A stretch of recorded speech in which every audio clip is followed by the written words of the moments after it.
If you are looking for Ultimate Team coins, I have the place for you. Head on over to easymuckcoin.com where you can purchase coins for as little as $45 a mil. I did not stutter. Link is in the description. Use code GS for 5% off. What up, ladies and gentlemen? Your boy Just welcome back to another. I'm so close to saying Madden 21 video. Another video. Hopefully, you guys are doing fantastic. So today on Football Sunday, and we had some incredible games. Incredible. The Houston and Titan game, incredible. The Broncos and Raiders game, incredible. Like, we had some really good games. The Cowboys game was really good. What other games did I watch? The Niners lost, which I was hoping for because the win doesn't help us at all. But, the loss just gives us hopefully a better pick, and just hopefully we are able to go ahead and get a better pick. I'm not happy that we won 6. We were very injured, and we beat a few weeks ago. I forgot who we won, but was it the Cowboys? I don't know. It was a team that I was just hoping, at that point, the wins aren't going to help us out. We're out of contention. Just go on ahead and give us a better pick. But anyways, we made it to our fantasy Super Bowl, and we made some mistakes. We made some mistakes because I just second-guessed myself. Now, I'm going up against Iron Lung, who I would like to think had the best team this year. Like, he had Derrick Henry, Tyreek Hill, Darren Waller, Russell Wilson. His team was just stacked, and he pretty much breezed through the whole season. And then we were able to make it to the Super Bowl. Now, this is a league that I run. Again, I don't charge anybody to join, but the winner will get $200. And it's people that I've gotten to know, that I've met through, playing Madden, or I know on they're streamers and I know them from Madden, or I play other games with them. People that I've met online that I've gotten cool with, that I'll go ahead and I've invited them to the league. I went ahead, and this is the second year that I've done it. Last year, Marksman went ahead and took the entire league. He drafted CMC, which I had first overall draft pick, and I went with Saquon Barkley.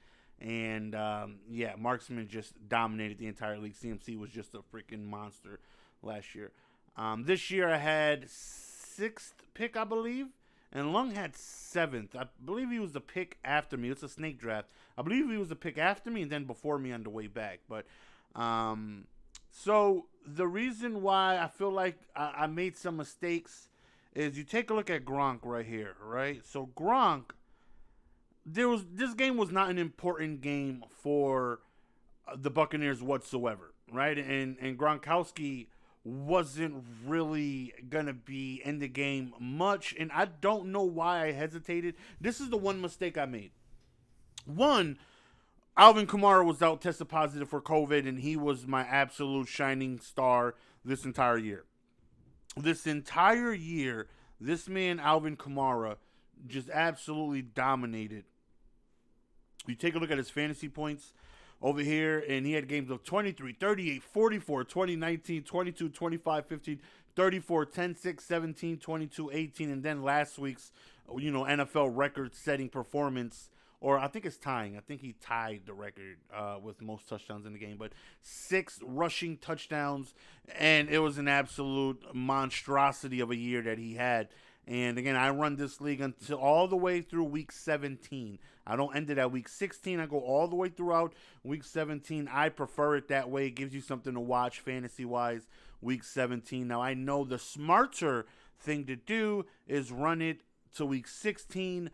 That way, if you're in the situation of the Chiefs, or there's other teams out there where the game is just insignificant for them, they're going to rest their stars, like no Mahomes, no Tyreek Hill, and things like that.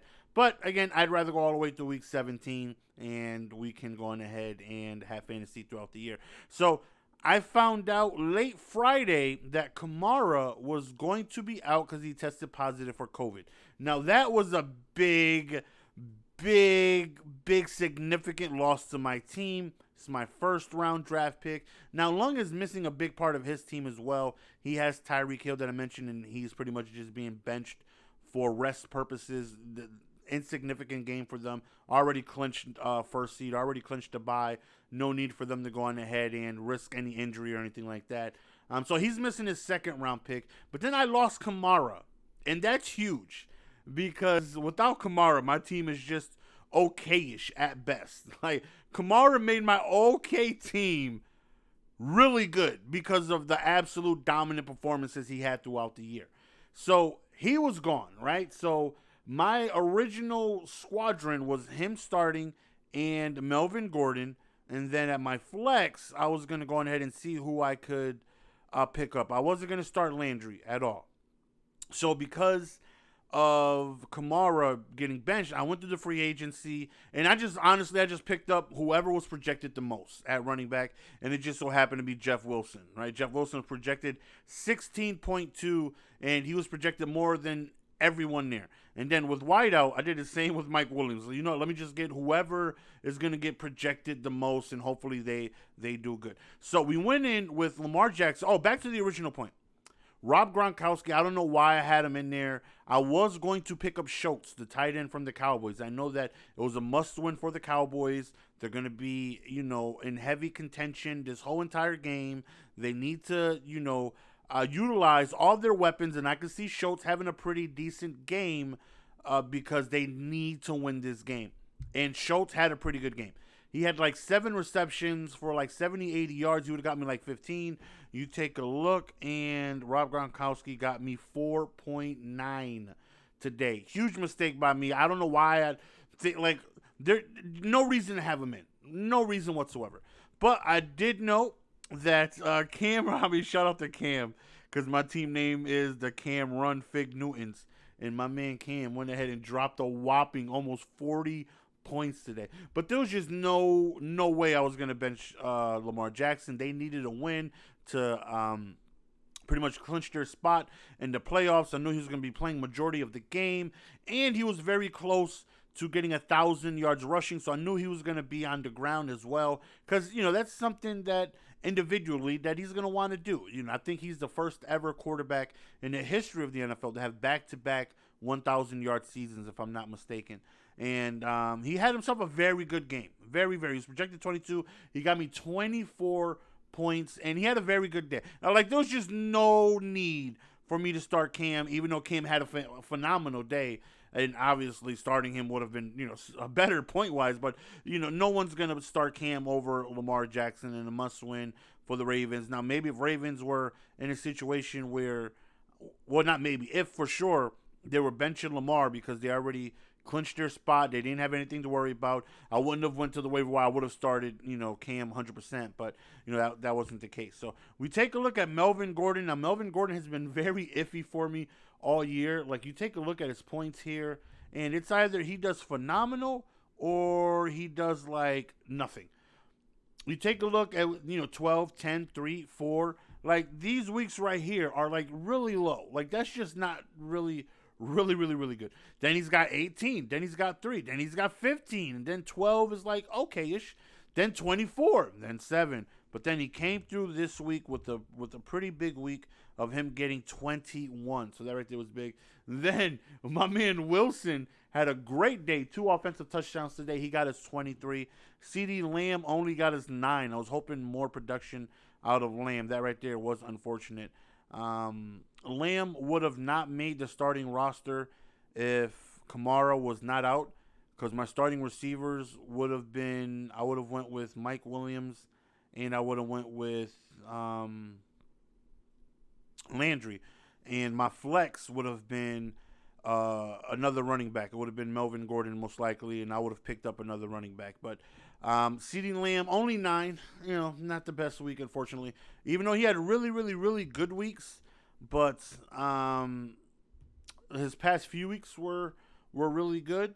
But I just, I don't know. I would have just have felt more comfortable going in another direction. But, 10 was okay. He at the half, he only had 1 catch or something. But he got me 10. Not bad. You see Mike Williams had himself a really good game. 22.8. He was projected 14. Rob Gronkowski, again, just a very big mistake by me. Don't know why I didn't go with Schultz. Landry had himself a pretty good day. He had himself a rushing touchdown, 16.4. The Cowboys defense got me 6. Again, it's a game of significance for the Cowboys. The Giants, I think, are like, look at that, 31st. Their matchup is second to last in scoring against fantasy defenses this year. So it's like, you know what, I'm going to go with the Cowboys, and the Giants had a good game. They did. They ended up winning, and they had themselves a pretty good game. And the Cowboys mustered up 6 points. Then we got Jason Sanders, who ended up giving me a total of 9. So all in all, we got some pretty good points. And ladies and gentlemen, the Cameron Fig Newtons end up winning the league.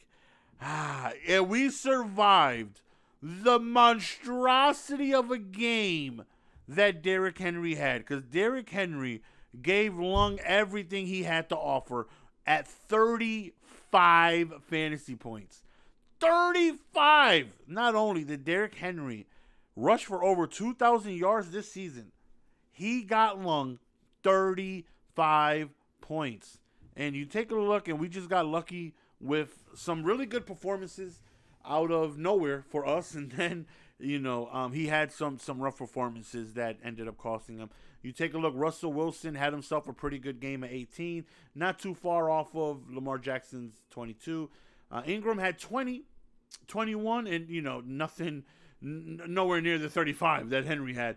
But our second running back, we got 16, where Kareem Hunt only had 5. So that right there was a big hurt for him. CeeDee Lamb only got us 9. But Woods got him less at 7. Corey Davis got him 9, where Mike Williams got us 14. Then the tight end position, Waller went off. Now, there was a very scary point where the Raiders, I was watching the Raiders game. Now, the Raiders marched downfield, and Darren Waller caught 2 big passes that drive, and Darren Waller got him within the 10-yard line. Now, at this point, I'm freaking out because this is the only game left that's on. After this game, he doesn't have anybody from tonight's game, neither do I. And he could possibly win if Darren Waller scores the touchdown, and then they take it into overtime, and Darren Waller scores the game-winning touchdown. That was a legit possibility, and I'm going nuts. I'm up like 20 at this point. I'm like, there's no way. Like he could, like, he really could win this. He potentially could win. Like, he could have himself just a big overtime touchdown score and win. But he has to, in order for this to happen, he has to score the touchdown here. He has to. If he doesn't score the touchdown, then I'm still up 20, and then at that point it's just impossible. He could score a 99-yard touchdown. He's still not going to win. Thankfully, they ended up, the Raiders ended up scoring, but it wasn't Darren Waller. They went for 2. Now, Waller did get the 2-point conversion, but that right there, I mean, it would have mattered anyways, even if they went into overtime or if they didn't. It didn't matter. Once Waller did not score the touchdown, I knew it was over. But Waller had himself a fantastic day. Allen Robinson only had 5. Now, this is where was a big shocker, right? Because I looked back at his numbers, and he has had a fantastic year. Like, take a look at what Allen Robinson's been able to do this year in fantasy. 23, 19, 10, 11, 20, 15, 10, 27, 13, 27, 12, 20. And then out of nowhere, in a big game for them, when did they get in? Now, they still got in because the Cardinals lost, but only 5 points for Allen Robinson. Only 2 points for the Steelers. I mean, not the Steelers. They were facing the Steelers. For the Browns defense, and then 6 for his kicker. So that right there was the final, boys and girls. The Cameron Fig Newtons are able to go on ahead and win the league. Second year we won the league. We ran the league. First time I'm able to go on ahead and win. So if we look back at the draft recap, there's a handful of mistakes that I made, right? I had the 5th pick, excuse me, not the 6th, but Lung was behind me. I hate the 5th pick. I'd much rather be at the very beginning or the very end of the draft. I'd rather be top 3 or last 2. I don't like being in the middle, but Alvin Kamara fell in my lap. I was not happy about taking Alvin Kamara, even though he had a fantastic year. And I'm glad that I did, but beginning, I wasn't happy with the pick. I'd much rather be towards the back or the very beginning. But, we took Alvin Kamara, felt like we had to. Lamar Jackson, never again. I keep saying this, like, taking a quarterback so early, even though Lamar Jackson had a fantastic year. Like, look what Brady was able to do. I mean, you could take Breeze in round 7 or 8. Look what Aaron Rodgers was able to do. And he went, round 4. Like, and I took Lamar Jackson so early. Instead of Lamar, I could have taken Kelsey, who had a phenomenal year at tight end. And I struggled at tight end all year. There's just so many different options where I could have went, and it's just unfortunate that I did not go. I went Lamar, and he just wasn't the same guy of last year. If I could have a do-over, I would not take Lamar in the second round. Joe Mixon had a pretty good year until he got hurt. Joe Mixon was definitely having himself a good year, but then he got hurt. 6 was pretty low. 12, almost 13. I'm happy with that every day of the week. Almost 10. Then 42, 15, and then he got hurt, and that right there was unfortunate. So that sucked. But OBJ, another guy that got hurt this year.